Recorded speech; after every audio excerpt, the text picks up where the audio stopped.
In 1893, the Sfas Emes continued to develop this idea and answered the question, which was one of the questions we began with.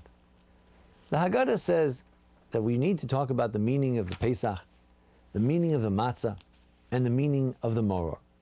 Pesach, because God jumped over our houses, did not kill our firstborn. Matzah, because there wasn't enough time to go out of Egypt. Moror, because the Egyptians made our lives so difficult and bitter. And then the Haggadah jumps in with a new concept. The Chol Dor Vador, in every generation, a person needs to see themselves as if they went out of Egypt. What's the connection? And actually, this connection is not just in the Haggadah, it's in the Mishnah itself.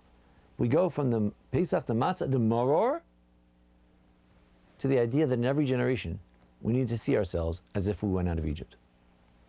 Comes as Sfas Emes and says, there's a particular connection. That we particularly put the Moror, the bitter herbs, we put that right before this statement, as if to say, there's a bitterness. There's bitterness in our personal lives. There's bitterness around the whole world now, as we face tremendous economic challenges. There's bitterness in the state of Israel, where they face tremendous military threats from all around. Terrorism, delegitimization. There are tremendous challenges. There's maror, there's bitterness. Bitterness has not gone away with the exodus from Egypt. The fight against bitterness continues. And we say, B'chol dor vador, in every generation, it's as if we went out of Egypt. This is not a statement. This says this Sfas Emes.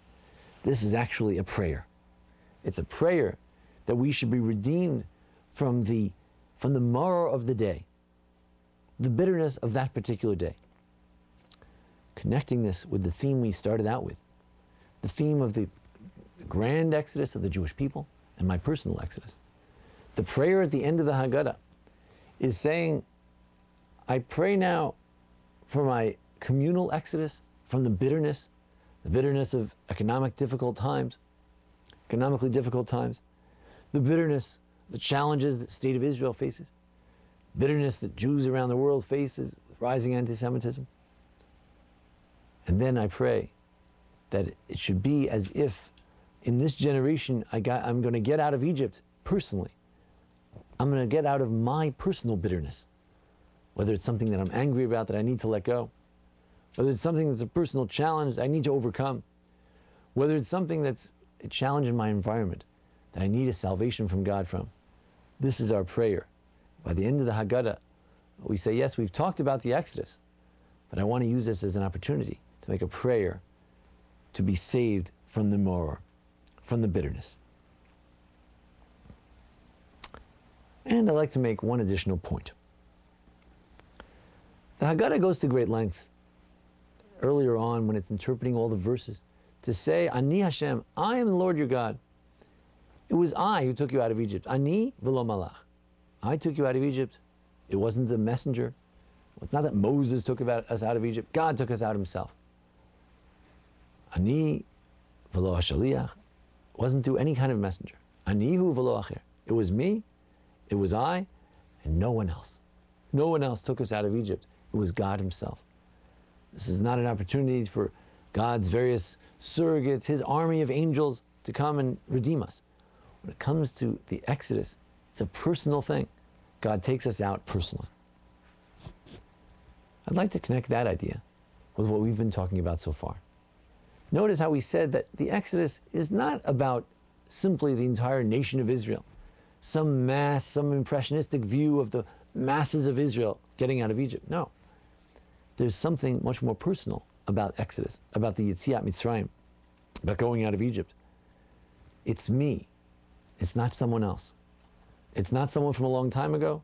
It's not my neighbor. It's me. I have my own Exodus, which I'm praying for, which I'm hoping for, which maybe through reflection by Sarli wrote, by spending one more moment on that matzah to think about what it means.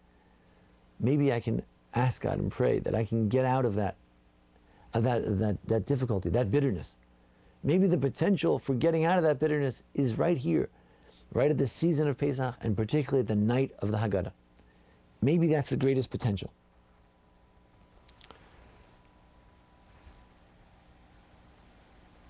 So we say that God is making it personal and I'm making it personal. God says, I'm going to take you out directly through no messenger, no one else, me directly. And I say, I'm not interested in some simply communal exodus. I'm not satisfied to be simply part of the general redemption of the world, the redemption of the Jewish people. That's good. But I have another goal as well. Ani, I, the individual, I also need my redemption on a personal level. And therefore, look what we have here on Pesach. We have God is making his personal effort to redeem us with no intermediary. And we have me, the individual, who say, I don't want to be redeemed as some blob of the Jewish people. I want a personal redemption. And the individual calling out to God saying, I want a personal relationship. I want a personal exodus. And God saying, I'm there. I'm here to make you your personal exodus. This is the coming together of God and the Jewish people. One to one. God and the Jewish people together. And that may explain why it's on Pesach that we read the Shir HaShirim, the Song of Songs. And the Song of Songs is not how God and the Jewish people have a love affair in the abstract. God in the abstract, the Jewish people in the abstract have a love affair with God. Oh yes, over the centuries, Jews have loved God. Jews have shown great devotion. No. Song of Songs, the book that Solomon wrote, which we read on Pesach, this book speaks of a personal connection with God. It's a personal story of love. It's God who knocks at the door and says, let me in. And it's me who sometimes says, I'm not sure, I already went to sleep, I'm not really ready for guests, come back another time. And God walks away disappointed. Then, sitting in bed, I say, why did I let God go away and slip away? I could have answered the door, it's no big deal. Could have put on my robe. Quick, maybe it's not too late. And I run to the door. As I run to the door, I open the door. I put my hand on the doorknob. I open it up. And my beloved, God is gone. The moment is lost. That moment where God knocked on my personal door and I had an opportunity to respond as an individual. Sometimes that moment is squandered. Challenge of Pesach. It's not some mystical magic that on that night of Pesach we automatically are freed from Exodus, from Egypt. The idea of Pesach is that if I sorely wrote, if I turn my attention, if I'm able to focus on the mitzvahs of the night and take it seriously and think about what my Exodus is, then maybe when I open the door, God will be there and will be there for a personal encounter in that moment where I close my eyes as I chew that matzah. And God and I will meet and he'll say, I'm here to redeem you. And I'll say, I'm ready to be redeemed. I'm ready to go out of my personal straits. And together, not only with me as an individual, but all of the Jewish people, we're ready to be redeemed. We're ready for that redemption. I want to thank you for joining us today here at the Anshe Sfar Beth Elameth congregation. We're looking forward to further webcasts. I want to personally thank one who made this webcast possible. That's Jason Lefkowitz and his studios. Thank you so much, Jason. And Yashir Koacha, may you continue to be able to do many wonderful mitzvot on behalf of the Memphis Jewish community. And I want to let you know about some things that are coming up, other opportunities, learning opportunities. Tonight at the Martin Hebrew Academy, Feinstein Yeshiva of the South, the Kol El Torah Mitzion has a wonderful program at 7:30 to 8:45 to 8:37. Tonight at the Academy, all the rabbis of the community participating.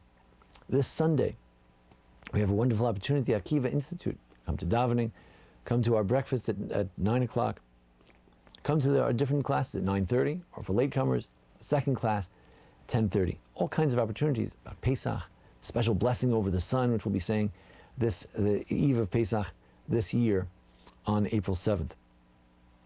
Also, I welcome questions. If people have questions about today's presentation, if people would like to